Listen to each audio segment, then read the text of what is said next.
Welcome to Tenor Tech, where I solve the problems you didn't even know you had. You start by opening your project and placing the offending clip on the timeline. Immediately isolate the segment with the copyright sound using precise cuts.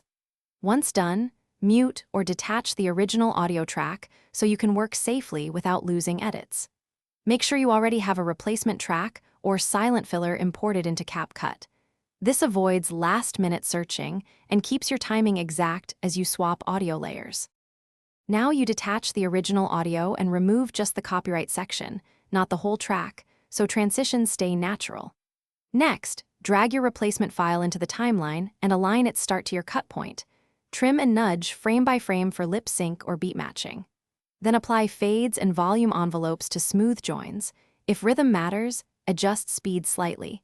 Capcut's speed tool preserves pitch enough for casual edits. But listen closely and finish by playing the complete sequence while watching both audio and visuals closely.